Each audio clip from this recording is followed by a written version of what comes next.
Welcome back to my 100% playthrough of Heretic on the Black Plague difficulty for the PC playthrough GZDoom. We are also doing all levels with a 1 start, and this is episode 2, mission 5, the Catacombs. Let's begin.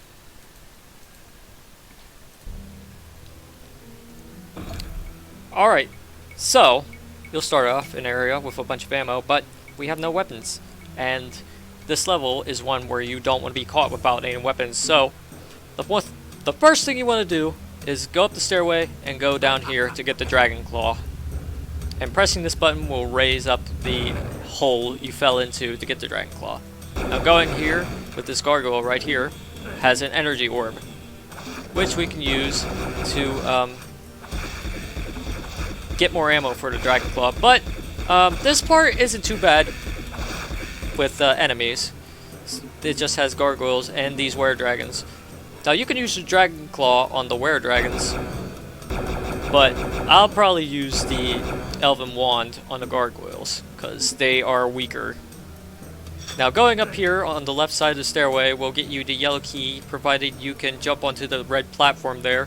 And going up here on the right side of the stairway will send you to several Saber Claws, which you can use the Dragon's Claw on, several gargoyles, which you use the Elven Wand on, and the Disciple of the Sparrow, which you can also use the Dragon Claw on. At least that's how I like to do it. I get the most out of my weapons, or try to, at least in this level.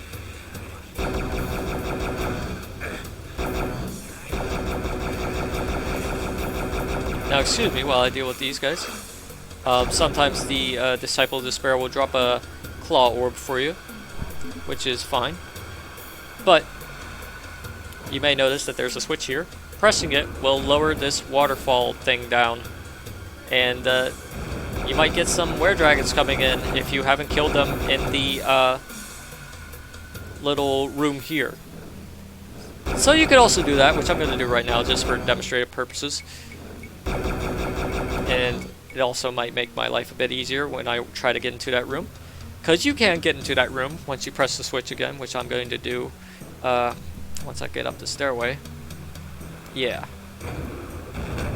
Because it has some goodies here, including some claw orbs, some crystal vials, wand crystal, and the bag of holding, which is perfect because we need some ammo for this level.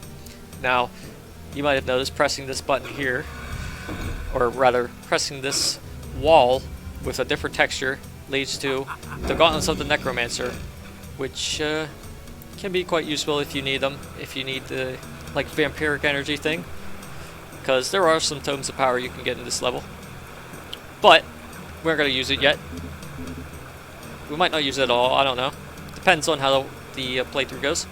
But going down here has the yellow door, which we have the yellow key for, and this area right here with the fire gargoyle and a torch. And going through the portal sends you back up here if you want to go back up here. But I don't want to be back up here anymore, so I'm going to go back down. Now, opening the yellow door has a gargoyle, of course. There are like gargoyles behind every door, you should assume at this point. And this were-dragon here on this like altar area. There's also a fire gargoyle to your left, and to your right is a bard area with several were-dragons. So, if you've been saving up that Dragon Claw ammo, you can use it on them right now. And your reward, excuse me, your reward is a Tome of Power.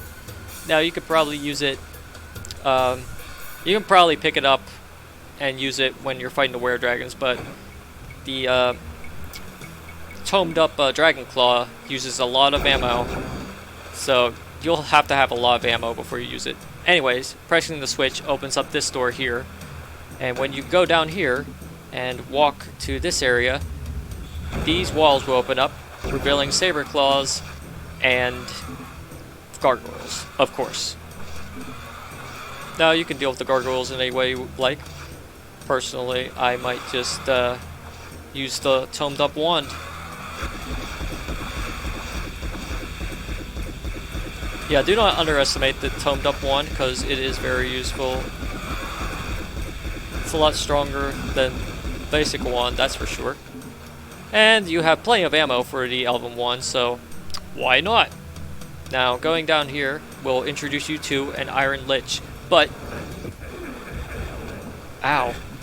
Going and pressing that button will lower several portals, which will take you up here into this, like, alcove. Now, this is a secret area. You're first if you're playing like I am. It has a tome of power, some mace spheres, and opening this up will send you to the Disciples of the Sparrow in front of you. And, alas, we will need to use the Dragon Claw on them. If you look carefully, you can see they're guarding an ethereal crossbow, which we will get the minute we deal with them. And there we go. This area has green things, green key, green floor, green torches. Well, they're not entirely green, but they have green things on them. Oh yeah, the ceiling's green too. So, it's very green. But, now we have another Tome of Power. We could probably use it when we go back to deal with the Lich. But, in the meantime, we're going to go down here. To deal with these gargoyles, get some crystal vials if we want them, which I do. Grab this Mystic Urn, and press the switch here, which opens up an area, I believe, around here. But we aren't going to go here just yet, because that floor is painful. It's a lava floor, so I'm not going to step in it just yet, because I am not ready to deal with lava pains. In fact, there's a way to circumvent all the lava, which I will show to you later on. In this is hallway are a bunch of ammo pieces. There's a green door at the end too, but we're not going to go there just yet. We're going to go back in here, because opening this will send you back to where the Iron Lich was, and I am so thankful that he didn't hit me whenever I came into the room. Now, there is something I learned about the Shadow Spear. I thought it was only pretty much good for dealing with undead warriors, but it's still good for dealing with Iron Liches too, because the tornadoes they send out usually home in on you, but when you use the Shadow Sphere, they do nothing, or rather they don't do nothing, but they don't home in on you, which is fine by me, because these tornadoes are so annoying, let me tell you. Now, going up here opens up this door, or rather shows you this door, which you can open up even, and it sends you back here. Now we can go into the green door, which has several gargoyles, because there's pretty much always a gargoyle around, or like behind every door, and these were-dragons are here too, so you can deal with them.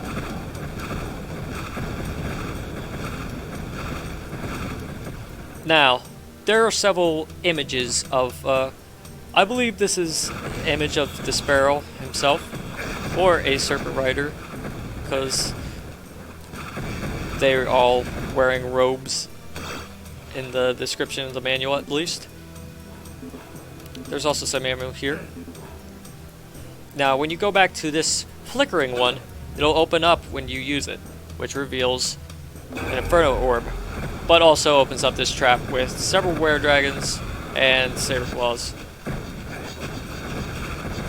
Actually, I think this is the only were-dragon, but there are several saber claws. They're guarding some goodies though, like these crystal vials, Morphobum, and a map scroll, which is fine by me. There's another openable area here on the left side, which has a secret with a Phoenix Rod and the Enchanted Shield. And you can also open this, which sends you back to the waterfall area. I'm going to grab a crystal vial and go back in. And going back through the portal will send you to the other area, just like in E2M5. Now opening this door up will take you to the place with the blue key. So we can get the blue key. We aren't going to take the portal but we are going to go down here and kill these 2 gargoyles. Now there are several mace spheres here, but there is no fire mace on this level, so unless you're doing a continuous playthrough, these are useless. But what isn't useless are these Wings of Wrath, which we are going to use right now to circumvent all the fire, to go down here to this area with these were-dragons, the saber claw, and you might not see it, but there's the hell staff right there. Wonderful. Now we can go through this portal, which sends you back to where the starting area is, which is good because we do want to be back here because this place will have opened up. And we can use this newly found hell staff on the were-dragons here. In fact, let's use that Morphobum. I only got 2, but better than nothing. I was hoping I'd get this one, but that's the way the cookie crumbles. Anyways, this is a secret. And a good one, I think. But now, we'll probably have to go back down here and take a scenic route back to where we were before with the blue door. Because the blue door was where the all the symbols of the sparrow were. Or the serpent rider, or just the plain old cultist of the sparrow's order of the triad. Now opening the blue door will lead you with several saber claws and this disciple of the sparrow. And that is all the enemies for this level. And that is E2M5 the Catacombs. Now, I wasn't able to use the Ring of Invincibility, so I'll do that right now. And I'll use these Tomes of Power right now. Or one of them. Just to show off this shiny staff here. Yeah, look at that. And this torch too. I wasn't able to use it either. But anyways, we are done with this level. And that is E2M5 the Catacombs. Pretty good level. Some challenges here and there. But you'll be able to get through it as long as you can dodge were-dragon bolts.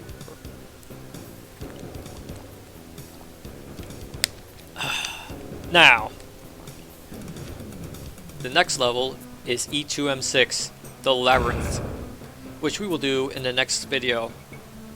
Toodaloo.